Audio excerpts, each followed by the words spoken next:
अस्सलाम वालेकुम नाज़रीन, मैं हूं लियाकत राज पर। आज गुफ्तगू होगी PS1 के MPA शेर मोहम्मद मुगेरी की।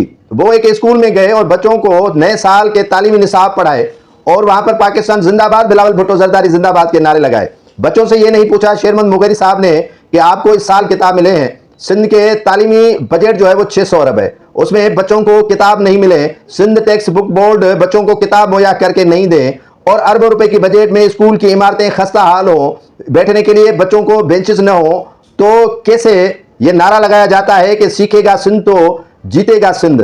आप यकीनन सियासतदान अभी हुए हैं, पहले आप थे ठेकेदार, तो आपको ये मालूम होना चाहिए शेर मोहम्मद मुगेरी साहब के सिंध के जो तालीम दोस्त माहौल है वो सिंध में कहीं दिखाई नहीं दे रहा। बच्चों को निसाबी किताब न मिले, जो सालों से मुफ्त में किताब देने की बाकायदा सिंध गवर्नमेंट असेंबली के अंदर गुजरा ये ऐलानात करते आए हैं कि हमने मुफ्त किताब फराम किए हैं, मुफ्त किताब फराम किए हैं। अगर देखा जाए तो वो किताब कहां और किसको मिले हैं ये भी तो बताया जाए। निसाब के निस्फ किताब नहीं मिलते हैं। अगर ये 1% भी लगा दे, तकरीबन को इस साल 3 से 4 अरब रुपए सिंध टेक्स्ट बुक बोर्ड जामशोरों को पैसे मिले थे, लेकिन बदकिस्मती के साथ उतने कुतुब नहीं छपवाए गए जितने बच्चों को फराम करने थे।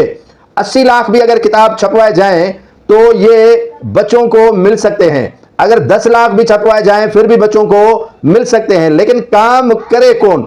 सीखेगा सिंध तो जीतेगा सिंध वाला फार्मूला ठीक है, लेकिन समझाया जाएगा वजीर तालीम सिंध को, समझाया जाएगा secretary Sindh text book board जामशोरों को, तो जीतेगा सिंध।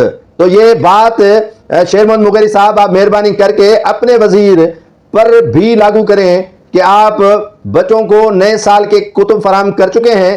क्या अदालती अहकामात पर अमल करते हुए 2022 के सैलाब में तबाहशुदा स्कूलों की तामीरात करवा चुके हैं? क्या फर्नीचर के हिसाब से जो आपने रुकूम खाई हुई है वो फर्नीचर स्कूलों को मुहैया हो चुका है या नहीं? ये 3-4 सवाल हैं, कम से कम स्कूल जाने से पहले अपने वजीर से शेर मोहम्मद मुगेरी साहब जरूर पूछें और पूछने के बाद फिर हल्के के स्कूलों में जाएं कि उनकी हालत क्या है।